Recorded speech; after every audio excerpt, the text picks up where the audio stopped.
She does not belong here. The words cut through the biting November wind, sharp as sheared tin. You see him standing there, Elias Thorne, a man made of edges and silence, watching from the edge of the town square. You see the woman, Naylan, standing straight-backed beside a horse trough, her hands bound not by rope, but by the stares of a dozen townsfolk. She isn't looking at them.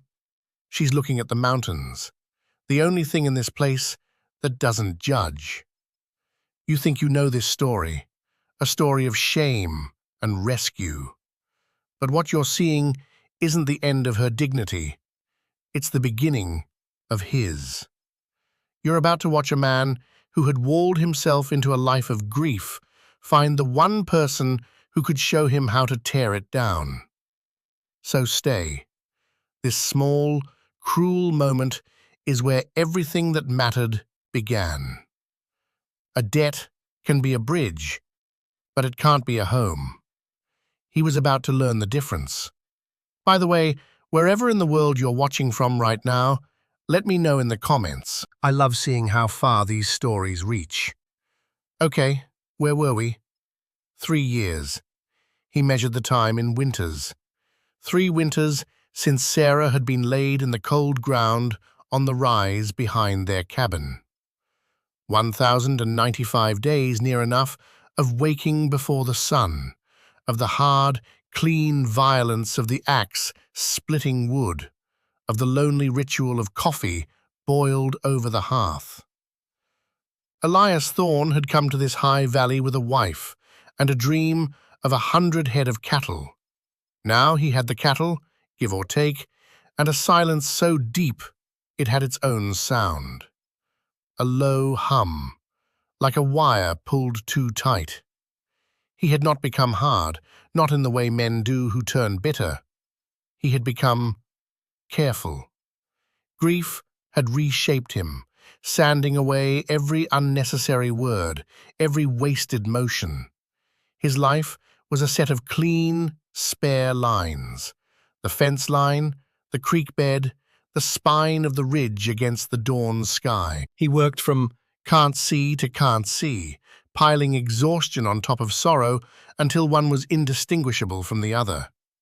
He called it simplification. He did not call it loneliness. To name it would be to admit it had won. His only human connection was a monthly trip to Blackwood, the town huddled in the lower valley, for salt, flour, and coffee beans. He'd trade a few words with Jebediah at the general store, nod to the sheriff, and be gone before the dust of his arrival had fully settled. The townsfolk saw a man who kept to himself, a widower who was weathering his loss with a stoic dignity they could respect from a distance. They saw the work in his hands and the quiet in his eyes, and left him to it. They did not see the way he still set 2 plates for supper some evenings, a habit he couldn't break, a ghost he couldn't bear to banish from his table. They did not know that every night he would walk to the crest of the small hill overlooking his cabin and watch the light leave the high peaks, the same way he and Sarah had done for 7 years. 7 years. Another number. His life was now a ledger of what was and what was lost. The land was his only real companion. He knew its moods, the way the wind shifted before a storm, the precise shade of gold the aspens turned in their last flare of glory before winter stripped them bare. He knew the cry of the hawk that nested in the tall pine, and the path the elk herd took through the north pasture. This place, which he and Sarah had chosen together, was the only thing left that felt like her. Its stark beauty was a testament to her vision, its unforgiving nature a mirror of his own grief. He was a part of it now, as rooted and as weathered as the ponderosas that clung to the rocky slopes. He asked nothing of it but to remain, and it asked nothing of him but his sweat and his attention. It was a fair trade. It was enough. or so he told himself in the quiet hours before sleep, when the hum of silence was at its loudest. He had simplified his life down to the bone, convinced that by wanting less, he could lose less. He had built his walls high and thick, not of stone or timber, but of routine and solitude. He believed he was safe inside them. He had forgotten that the world has a way of knocking on even the most determinedly closed doors, and that sometimes the knock comes not with a fist, but with the quiet desperation of someone with nowhere else to go. The fourth winter was coming, and it was bringing more than just snow. It was bringing a reckoning. It came with the first real storm of the season. The sky had been a bruised purple all day, the air tasting of iron and ice. By dusk, a wall of white was sweeping down from the peaks, erasing the world. Elias had spent the day securing the stock, checking the seals on the cabin windows, and laying in enough firewood to see him through a week if need be. He was eating a solitary meal of stew and hard bread by the fire when he heard it. A sound that did not belong. Not the wind, not the groaning of the timbers, but a faint, rhythmic thud against the heavy oak of his door. He froze, spoon halfway to his mouth. No one came up to his ranch, ever, and certainly not in a blizzard that had already swallowed the trail whole. His hand went instinctively to the Winchester leaning against the wall beside the hearth. He moved without making a sound, his stockinged feet silent on the plank floor. He stood beside the door, listening. The thudding came again, weaker this time. It wasn't the aggressive knock of a man with business, it was something else. The sound of a body slumping against the wood. He lifted the bar, his knuckles white. He eased the door open a crack, the wind tearing at it, hurling a spray of fine, sharp snow into the room. A figure was huddled on his stoop, a dark shape against the swirling white. A person, wrapped in a worn wool blanket, shoulders shaking. He couldn't see a face, only the top of a head dusted with snow. He opened the door wider. "Who is it?"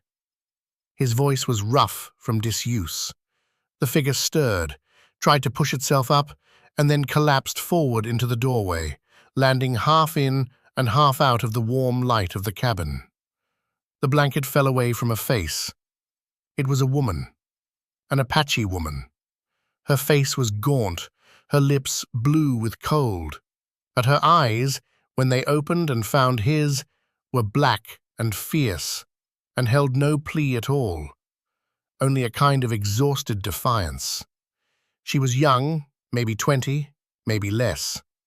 There was a long, healing scratch along one cheekbone, and her black hair was matted with ice. Elias stood there for a long beat, the rifle still in his hand, the wind howling around them. His mind, honed by years of solitude, assessed the threat. There was none. This was not a danger. This was a person at the very end of their rope. He saw the worn moccasins, the thinness of the blanket, the hollows beneath her cheekbones. She had been walking for a long, long time. He lowered the rifle and leaned it back against the wall. He knelt, his movements slow and deliberate. "Can you stand?" She shook her head, a barely perceptible motion. He saw a flicker of something in her eyes then, not fear, but a deep, bone-weary resignation, as if this was the end she had expected. He reached out, hesitated, and then slid his arms under her. She weighed next to nothing. He lifted her as easily as a sack of flour and carried her inside, kicking the door shut against the storm. He laid her on the rag rug in front of the fire. She curled into a tight ball, shivering violently. He stood over her, a stranger in his own home, the silence of the room suddenly broken, the clean lines of his life smudged and altered. Sarah had spoken of the Chiricahua, the ones who used to live in these mountains. She'd learned a few of their words from an old trader, had admired their resilience, their knowledge of the land he was still struggling to learn. "They belong here more than we do, Elias," she used to say. "We're just borrowing it." He looked down at the woman, a ghost from that other time, and felt a strange pang. It wasn't pity. It was a kind of recognition. He went to the cupboard and came back with a tin cup of water and a piece of bread. He knelt beside her again. "Here." She pushed herself up on one elbow, her movements stiff. She took the cup, her hands shaking so much the water sloshed over the rim. She drank, then looked at the bread he offered. She didn't take it. Her eyes met his again, and this time she spoke, her voice a dry whisper, the words in English carefully formed. "I will work," she said. Not a question, a statement. Elias stared at her. The blizzard raged outside, a white fury trying to claw its way in. Inside, the fire crackled, and this woman, who looked as if a strong gust could blow her away, was negotiating terms. He thought of the empty chair at his table, of the second plate he sometimes set. He thought of the crushing weight of the silence. "All right," he said, his voice quiet. "You can work." He pushed the bread into her hand. "Eat first." She took it then, and began to eat with a slow, deliberate hunger that was more profound than any ravenous wolfing could be. She did not thank him. He did not expect her to. An agreement had been made, a debt incurred, and a promise of payment given. He didn't know her name, or where she had come from, or what terrors had driven her through a blizzard to his door. He only knew that his solitude was over. The careful, simplified world he had built for himself had just been breached, and he had been the one to unbar the door. Her name was Naylan. He learned that the next day, after the storm had blown itself out, leaving behind a world of stunning, silent white. She had slept for 18 hours straight on the pallet he'd made for her by the fire, a sleep so deep it was like a temporary death. When she woke, the sun was high, glancing off the snow with a blinding glare. He was outside, clearing a path to the barn. When he came back in, she was standing by the hearth, folding the blankets he had given her into a neat, precise square. She had found a comb somewhere and worked the tangles from her hair, which now hung in two thick, dark braids over her shoulders. She looked stronger, the color returned to her lips, the exhaustion in her eyes replaced by a watchful stillness. "The work," she said, her voice clearer now. Elias nodded toward the bucket by the door. "Water pump's frozen. Need to break the ice." She simply picked up the bucket and the iron pry bar he used and went out. He watched her from the window. She moved with an economy of motion he recognized because it was his own. No wasted steps, no hesitation. She did not attack the ice with brute force, but found the seams, using the bar as a lever, cracking it in clean, efficient pieces. In 10 minutes, she was back, the bucket full to the brim, not a drop spilled. She set it by the stove without a word, and so their life together began. It was a life measured in tasks, not words. She did not speak of her past, and he did not ask. Her presence was a quiet fact, like the weather or the time of day. She learned the rhythm of the ranch within a week, anticipating his needs before he was aware of them himself. She mended his worn shirts with stitches so fine they were nearly invisible. She learned to milk the one cow he kept, her hands gentle and sure. She gathered fallen branches for kindling, stacking them in a way that let the air circulate, drying them faster. Small things, all of them, but they added up. He found his days becoming easier, The relentless grind softened at the edges. He paid her nothing. She would have refused it. He provided food, a roof, and the safety of his presence. It was a silent, unspoken contract. He began to notice things about her. She had a way of listening to the silence, her head cocked as if hearing a conversation he was deaf to.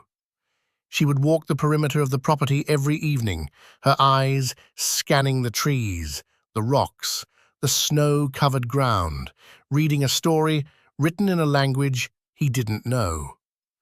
He realized she wasn't just working for her keep. She was watching, guarding. But for what, or against what, he couldn't say. One evening, he was cleaning his rifle by the fire, the familiar scent of oil and steel filling the small cabin. She was on the other side of the hearth, sharpening a skinning knife on a whetstone, the rhythmic rasp the only sound in the room. "My wife, Sarah," he began, the name feeling strange and rusty on his tongue. "She respected your people." Nayland didn't look up from her work. The knife whispered against the stone. "Respect is a sharp tool," she said, her voice low. "It can build a shelter or dig a grave." He didn't know what to say to that. He finished his work, reassembling the rifle with practiced ease. The silence stretched, but it was different now. It was no longer the empty, humming silence of his grief. It was a shared quiet, freighted with unspoken things. He found himself sleeping better at night. He no longer set the second plate, but he also no longer felt the acute, stabbing loneliness when he looked at the empty chair. It was just a chair now. Weeks turned into a month. The snow piled deep, isolating them completely.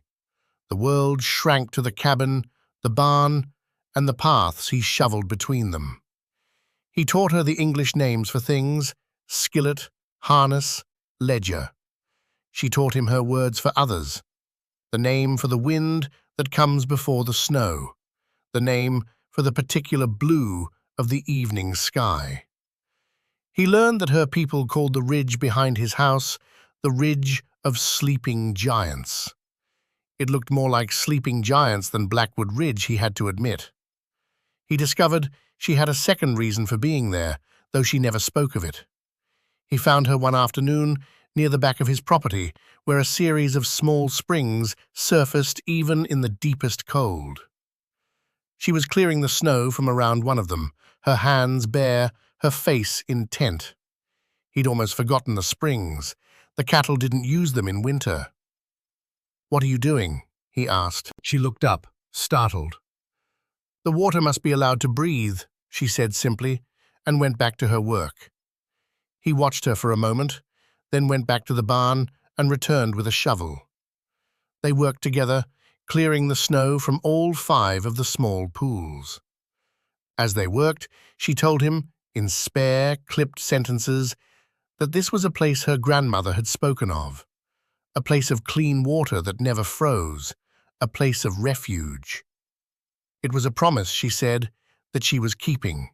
She didn't say to whom. He understood then that her arrival at his door was not an accident. She had not been wandering aimlessly.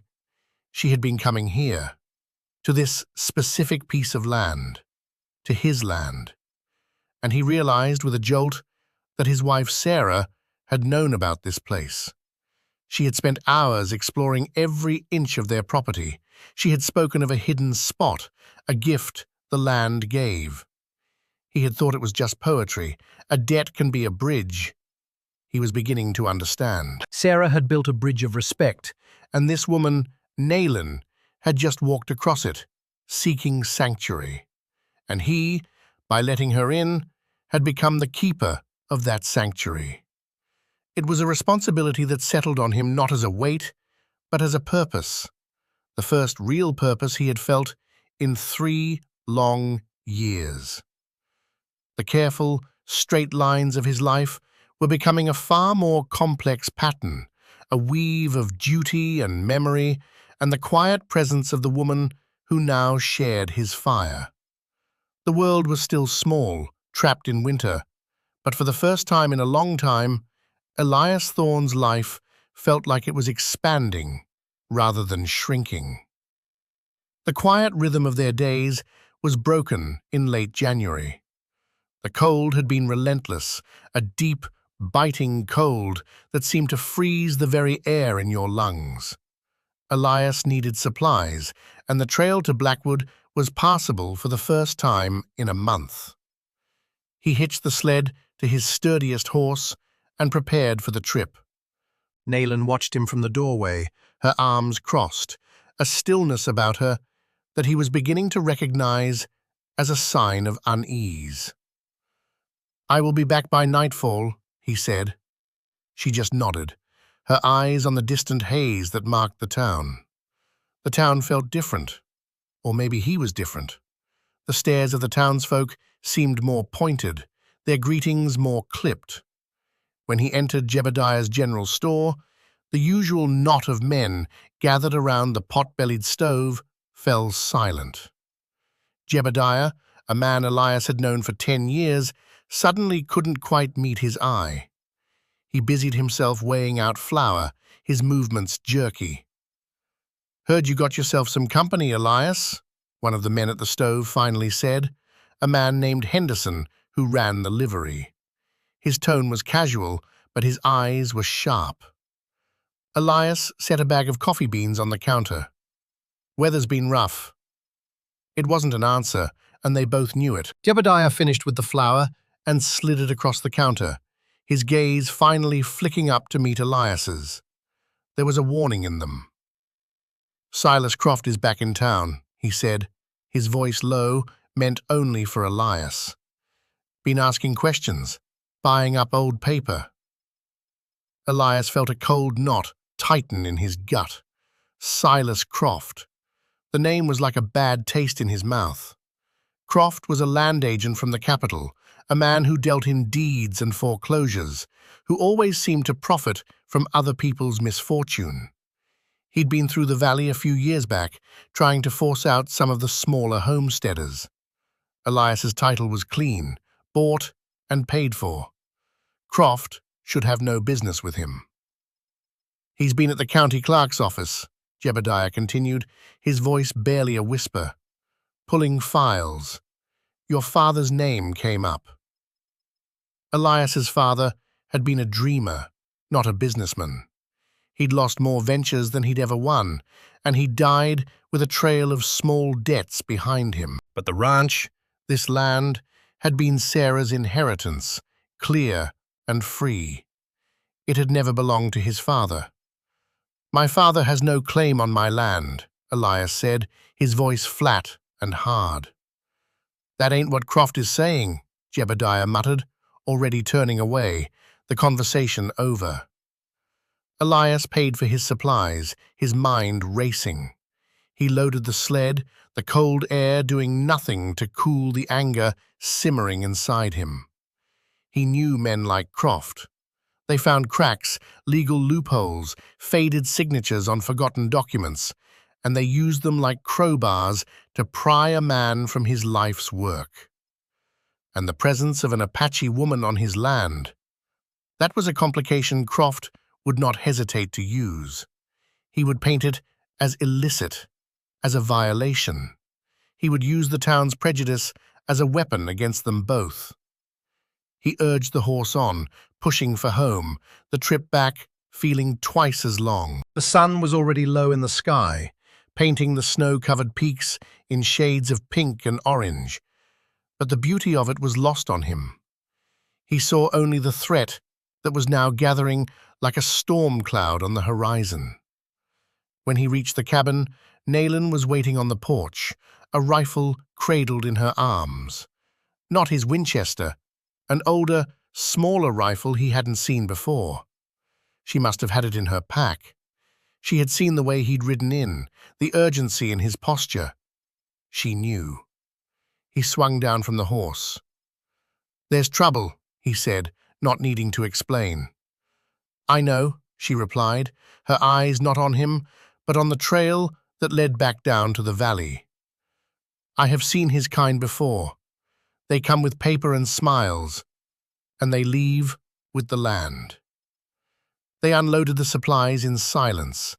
The shared quiet of the cabin now felt different again. It was the charged silence of two people preparing for a siege. That evening, they sat by the fire, the new tension a third presence in the room. He found himself looking at her, really looking at her. At the strength in her slender frame, the intelligence in her watchful eyes, the quiet dignity that radiated from her like warmth from the hearth. He had taken her in to save her from the storm, but now he realized they were in a new storm together. And he was no longer just protecting a stranger to whom he owed a debt of human kindness. He was protecting his home, and she was part of it. The thought settled in his mind with the simple, undeniable weight of truth. 2 days later, they came. Elias saw them from the barn, two riders making their way slowly up the snow-packed trail.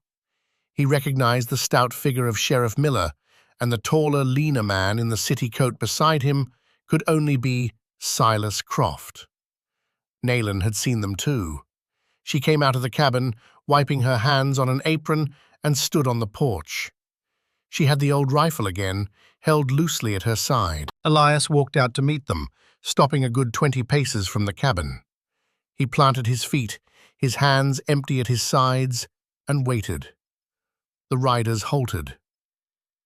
"Thorne," Sheriff Miller said, his voice uncomfortable. He avoided looking at Nayland.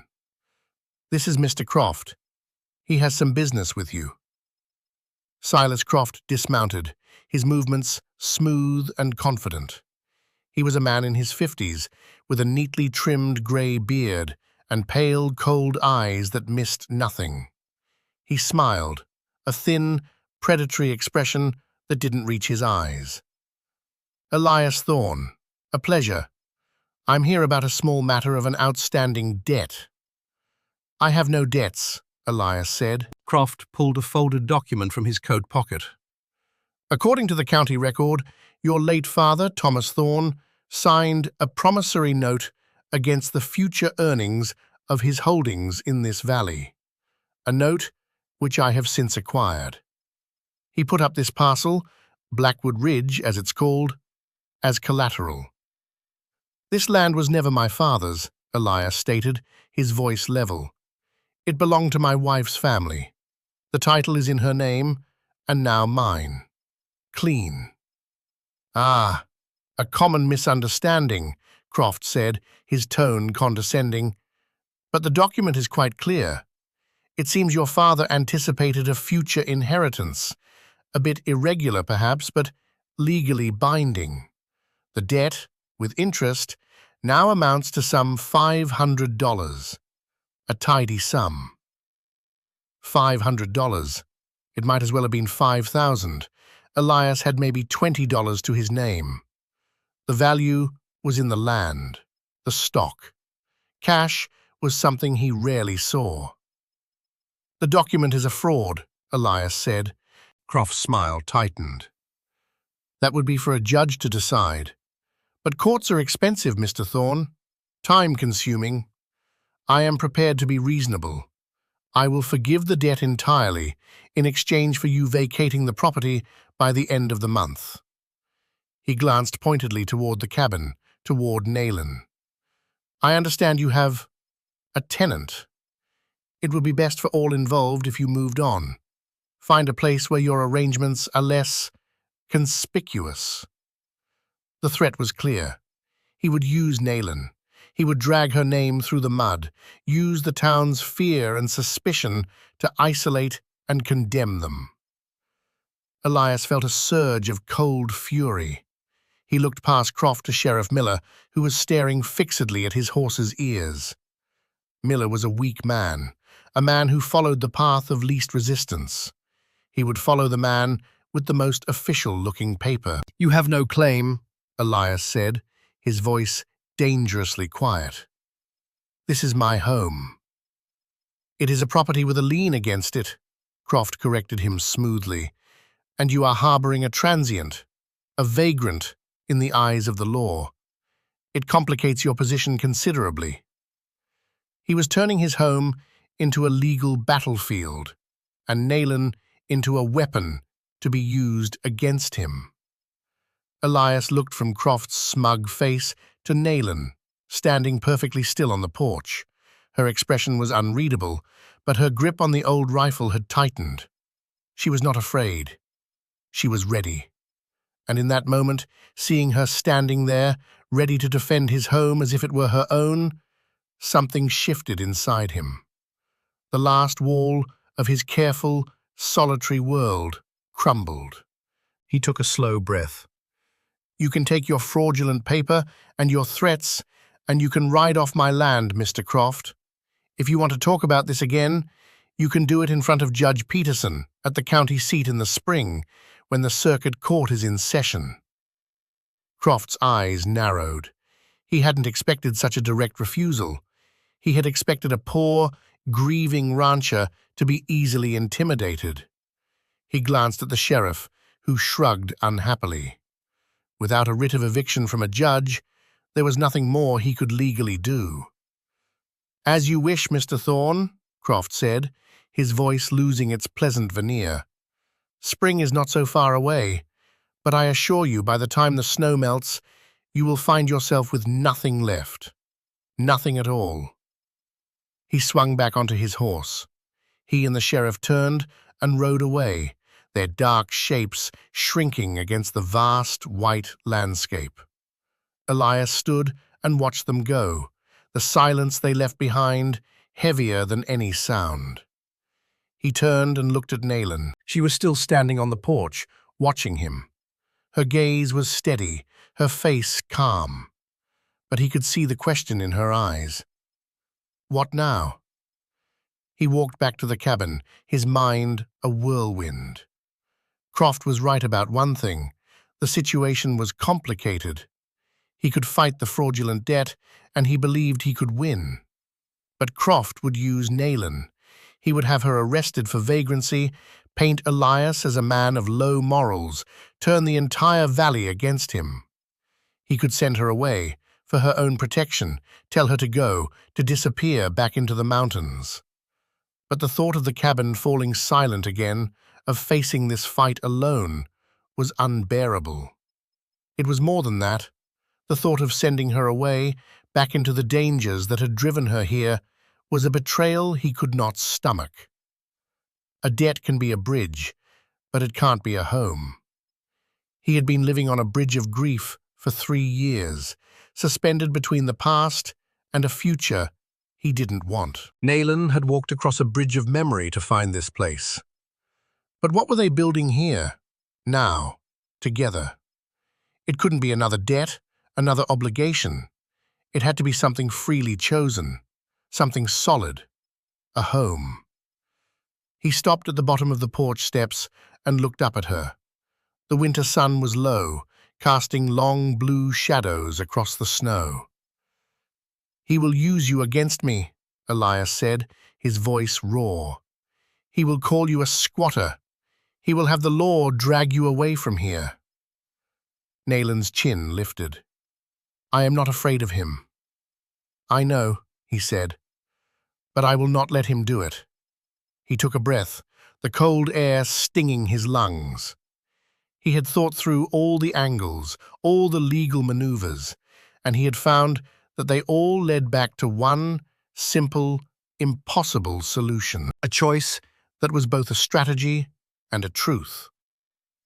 There is a way to protect you, to protect this land, to tie you to this place so that no one can ever claim you do not belong here. She waited, her dark eyes searching his face, trying to understand what he was not yet saying. "In the eyes of the law," he said, the words coming out slow and careful, "a wife is not a squatter. A wife has a right to be in her own home."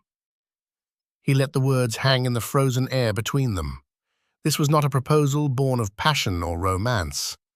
It was a clear-eyed solution to a deadly problem. And yet, as he said it, He realized it was more than that. It was the truest thing he had said in 3 years. "Naylin," he said, her name a quiet statement. "Marry me." He watched her face for any sign of shock or fear or revulsion. There was none. She simply watched him, her expression unchanging, her stillness absolute. He had offered her a shield, a legal fiction to protect them both. But he knew, and he hoped she could see, that buried within the practicality of it was something else. A deeper offer. An offer of partnership. An offer of a shared life, not born of obligation to the dead, but of a choice made by the living. "This is not a debt," he said, needing to make it clear, "to me or to Sarah's memory. This is a choice. Your choice." She was silent for a long time. The sun dipped behind the western ridge, and the world began to fade into shades of grey. The wind picked up, whispering through the pines. He stood his ground, waiting, letting her have the silence she needed. He had laid his one card on the table. The rest was up to her. Finally, she spoke, her voice as quiet as the coming dusk. "A man's name is a shield," she said. "My people have not had many shields." She looked away from him then, toward the ridge of sleeping giants, now just a dark mass against the fading light. "My name is Naylin," she said, as if reminding herself of its truth. "I will keep my name." It was not the answer he expected. He waited, confused. She turned her gaze back to him, and for the first time, he saw something in her eyes that was not watchfulness or defiance, but a flicker of a wry, knowing light. "But I will use yours," she said, "and we will keep this land." It was a yes on her own terms, a yes that was not a surrender, but an alliance. A weight he hadn't even been aware he was carrying lifted from his shoulders. He felt a slow smile spread across his face, the first real smile in years. It felt foreign, like speaking a language he had almost forgotten. "All right," he said. "We'll go to the county seat tomorrow." The journey to the county seat was a 2-day ride in the best of weather. In the deep of winter, it was a hard and dangerous undertaking. They packed the sled with provisions, blankets, and enough feed for the horses. They set out at dawn into a world of blinding white and biting cold. They spoke little. The crunch of the horses' hooves in the snow and the squeak of the sled runners, the only sounds. But it was a comfortable silence, the silence of two people moving with a single purpose. Elias watched her as she rode. She sat her horse with an easy grace, her body moving with the animal's rhythm. She seemed as much a part of the winter landscape as the snow-dusted pines, her resilience a quiet match for the harshness of the land. He felt a deep and abiding respect for her, a feeling that went beyond gratitude or duty.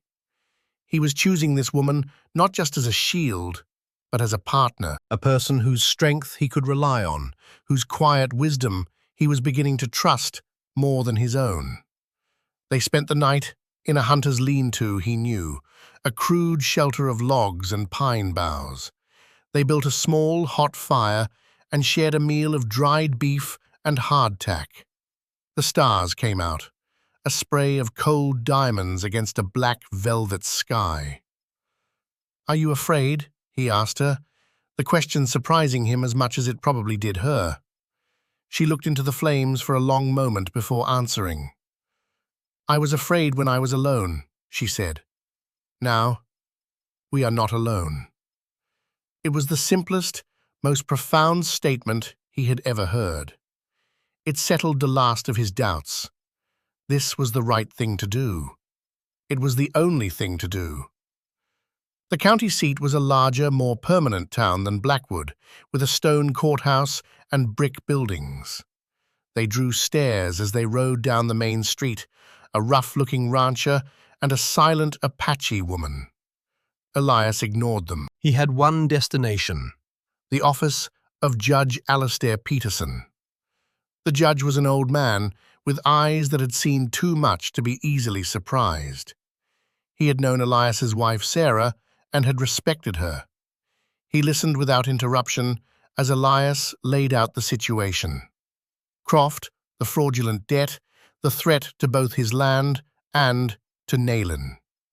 He did not, however, mention the proposal of marriage. He wanted the judge's counsel first. When Elias finished, the judge steepled his fingers and looked at Nayland, who had stood silently by the window throughout the conversation. "And you, miss?" he asked. "What is your story?" Nayland turned from the window. She did not speak of her past, of the journey that had brought her to Elias's door. She spoke instead of the land. She spoke of the springs that never froze, of the patterns of the elk herds, of the way the wind carried the scent of pine. She spoke of it as a living thing, a place that had a right to its own existence. She spoke of it as home. When she finished, The room was silent. The judge looked from her to Elias, his gaze shrewd. "Croft is a vulture," he said finally. "But he is a clever vulture. He will use the law as his talons. The lien he holds is likely a forgery, but it will take time to prove it. Time he will use to his advantage." He sighed, a weary sound. "He will file for an eviction based on the debt, and he will file a complaint of vagrancy against this woman. He will try to fight you on two fronts." "So what do we do?" Elias asked. the judge looked at them both again. A long, calculating look. "The best defense against a legal attack," he said slowly, "is a stronger legal position. A marriage contract is one of the strongest contracts there is. It would nullify any claim of vagrancy. It would establish this woman's legal right to the property as her domicile. It would force Croft to contend with a unified household, not a lone man with a guest." He let the word hang in the air. "It is an elegant solution, if, that is, it is what you both wish." Elias met Nayland's gaze across the room. Her expression was calm, resolute. She gave a single, sharp nod. "It is," Elias said. The judge nodded, a flicker of something like approval in his old eyes. "Very well. It is my honor to perform the service. It will be legally binding and recorded in the county ledger as of this day. Croft will check the records. When he sees it, he will know his easiest weapon has been taken from his hand." The ceremony was short and strange. It took place in the judge's dusty office, with his clerk as the only witness. There were no flowers, no fine clothes, no words of love. There were only the simple, legally binding phrases of the civil union. When the judge asked Elias if he took this woman to be his lawfully wedded wife, he looked at Nayland and said, "I do." His voice was firm. When the judge asked Nayland, she did not say the words. She looked directly at the judge and said, "Our home will be safe." The judge, to his credit, accepted it as the assent it was. He pronounced them husband and wife and signed the certificate with a flourish. He handed the document to Elias. It felt impossibly light in his hand, a thin piece of paper that had changed everything. A shield. They rode out of the county seat an hour later, husband and wife. Nothing had changed, and yet everything was different. The world looked sharper, the colors more vivid. The bond between them, once a silent, unspoken understanding, was now a legal fact, a line drawn in the sand. "Let Croft come," he thought. "We are ready for him now."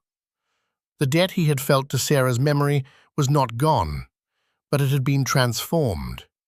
It was no longer a weight of grief, but a legacy of strength he was now sharing, protecting, building upon. He had thought a debt could only be a bridge. But maybe, just maybe, if you found the right person to cross it with, you could build a home on the other side. They returned to a changed world. The news of their marriage, legally recorded, must have traveled faster than they did. When they passed through Blackwood on the way back to the ranch, the stares they received were different. No longer just suspicion and prejudice, but now a grudging, confused respect. A legal marriage was something the townsfolk understood. It was a proper, civilized thing. It made Nayland not an outsider, but a homesteader's wife. It made her one of them, in a way. Elias saw the shift in their eyes and knew the judge had been right. They had taken Croft's easiest weapon away from him. The days that followed settled into a new rhythm. The quiet companionship was still there, the shared work, the comfortable silences. But underneath it was a new current, a sense of permanence. They were no longer two solitary people sharing a roof against a storm. They were a family. A strange, silent family of two, but a family nonetheless. He found himself watching her more.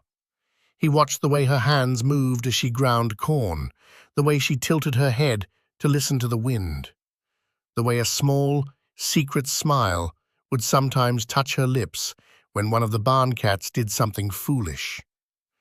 He was learning the topography of her moods, the subtle shifts in her quiet demeanor, and he found himself wanting to make her smile more often.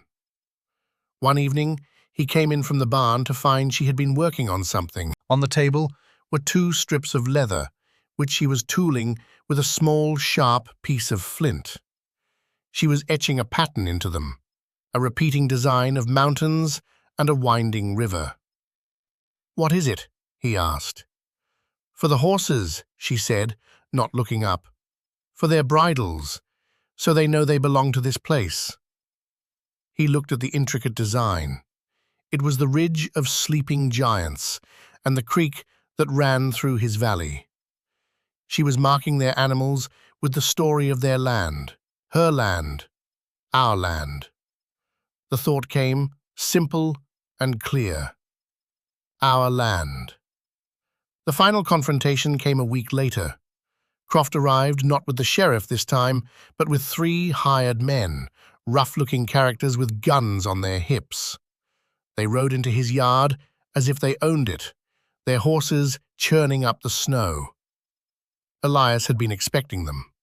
He stepped out onto the porch, the Winchester held loosely in his hand. Nayland came to stand beside him, her own rifle in her arms. They stood together, a united front. Croft swung down from his horse, his face a mask of cold anger. He had clearly been to the county seat. "A clever trick, Thorne," he spat. "Marrying the squaw to protect your land. It won't work." "She is my wife," Elias said, his voice dangerously calm. "And this is our home. You are trespassing." "I have a legal lien against this property," Croft snarled, waving a piece of paper, "and I am here to execute it." "You have a piece of paper Judge Peterson has already seen," Elias countered. "He put a stay on any action until the circuit court convenes in April. You know that. The sheriff knows that. Which is why you brought these 3 instead of him. You have no legal right to be here." One of the hired men shifted, his hand moving toward his pistol. Before he could move further, Nayland raised her rifle, the barrel pointing steadily at his chest. Her eyes were like chips of ice. The man froze. Croft's face went purple with rage. He was a man used to getting his way through intimidation and the color of law. To be defied by a homesteader and an Apache woman on a remote patch of winter-locked land was an insult he couldn't bear. "This isn't over, Thorne," he hissed. "Yes," Elias said, "it is." And in that moment, Elias knew it was true. Croft had lost. He had underestimated them. He had seen a lonely, grieving man and a desperate, solitary woman. He had not seen two survivors who had found common ground, who had forged an alliance that was stronger than any legal document. Croft could see it now, in the way they stood together, in the certainty in their eyes. He stared at them for a long, hateful moment, then turned abruptly and climbed back onto his horse. "You'll be hearing from my lawyer," he said, a weak, parting shot. "We'll be waiting," Elias said. Croft and his men rode away, and this time Elias knew they would not be back. They had been checkmated. He and Nayland stood on the porch and watched them go, the sound of their horses fading into the vast silence of the mountains. The threat was gone. When they were out of sight, he lowered the Winchester. He could feel the tension draining out of him, leaving him feeling strangely light. He looked at Nayland. She was still watching the trail, her expression unreadable. He reached out and with a gentle pressure pushed the barrel of her rifle toward the ground. "It's over," he said softly. She lowered the gun and finally looked at him.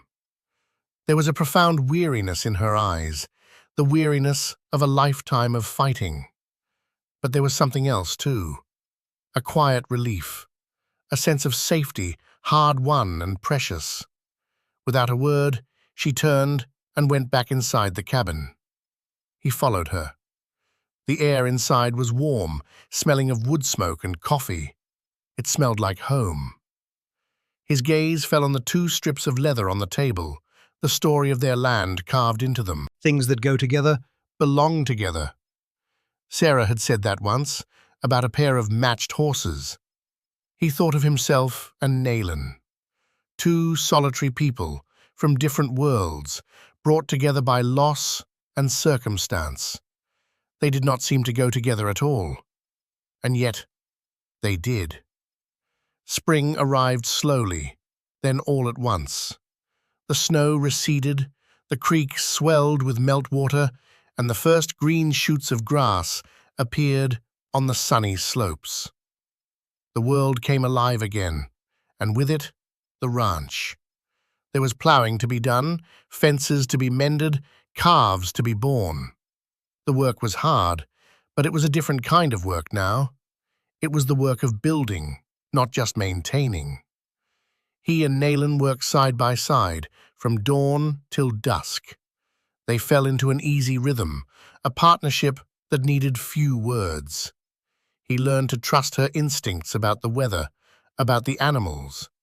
She learned to use his tools, her small, strong hands as capable as his own. The cabin changed. She planted a small garden of herbs and vegetables near the door. She hung curtains she had made from flour sacks in the windows.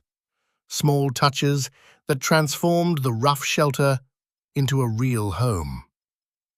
One afternoon, she took him to the hidden springs, the ones she had cleared in the winter.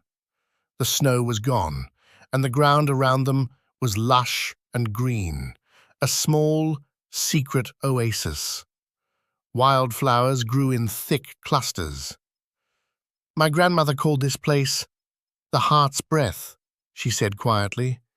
"She said it is where the mountain breathes, even in winter." She looked at him, her gaze direct. "Your wife knew of this place. Before she died, she met my cousin in the town. She told her that if her people were ever in great need, there was a safe place here, a place with water that never froze." She drew a map on a piece of hide. Elias stared at her, stunned. Sarah. It had been Sarah all along. She had seen the coming hardships, the way the world was closing in on Nayland's people. And she had offered a sanctuary, a secret promise, a debt of kindness, a bridge. Nayland had not come just for herself. She had come as the keeper of that promise, to ensure the place remained safe. the withheld second reason. It all clicked into place. "I didn't know," he said, his voice thick. "She knew you were a good man," Nayland said simply. "She trusted you to honor it."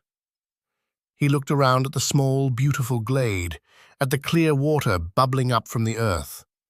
He felt his wife's presence here so strongly, her foresight, her compassion, and he felt a profound sense of peace. The grief was still there, a part of him always, but it no longer had sharp edges. It had become a quiet, foundational stone upon which this new life was being built. He reached out and took Nayland's hand. Her fingers were warm and strong in his. It was the first time they had touched, not out of necessity or for balance, but just a touch. She did not pull away. Their life unfolded with the seasons. They never spoke of love. They lived it. It was in the way he brought her the first wildflower of spring. It was in the way she mended his favorite jacket. It was in the shared glances across the supper table, the easy silences by the fire. The town of Blackwood grew accustomed to them. They were the thorns of Blackwood Ridge. A bit strange, perhaps, but they were good neighbors, honest in their dealings, and they kept to themselves. The shame that had once been directed at Nayland in the town square had faded, replaced by a quiet respect. One evening in late summer, they sat on the porch, watching the sun set behind the ridge of sleeping giants. The sky was a blaze of orange and purple. A few years ago, he had watched these sunsets alone, a ritual of remembrance for Sarah. Now, it was a shared ritual, a quiet celebration of the life they had built. Nayland was working on a piece of beadwork, her needles flashing in the fading light. He was cleaning a bridle, the smell of leather and saddle soap in the air. He noticed a pale, thin scar on the back of her hand, almost invisible against her skin. He thought of the burn scar on his own forearm, a jagged line from a branding iron accident years ago. Matched scars. From different lives, different pains, but a mark of survival all the same. He looked at her, at the quiet concentration on her face, the way the setting sun caught the silver in her dark hair. He thought of the first time he saw her, a desperate, defiant woman collapsing in his doorway. He thought of their strange wedding, a legal maneuver that had somehow become the truest vow he had ever made. He thought of the journey they had taken, from suspicion to partnership, from solitude to a shared home. A debt can be a bridge, but it can't be a home. He finally understood. The life he had with Nayland wasn't a repayment for Sarah's kindness, or an obligation he had taken on. It was a home they had built together, freely chosen, plank by plank, day by day. It was stronger than any house he could have built alone, stronger for the fact that it had been mended, pieced together from the broken parts of two separate lives. "Nayland," he said, his voice quiet. She looked up from her beadwork, her eyes soft in the twilight. "I'm glad you came through the storm," he said. It was the closest he could come to saying everything else, to naming the profound, quiet thing that had grown between them. A small smile touched her lips. "The storm brought me home," she said. And they sat together in the gathering dark, in the comfortable silence, two people who had found in each other a place to finally be at peace. The small, cruel moment in the town square had not been an ending. It had been the beginning of everything.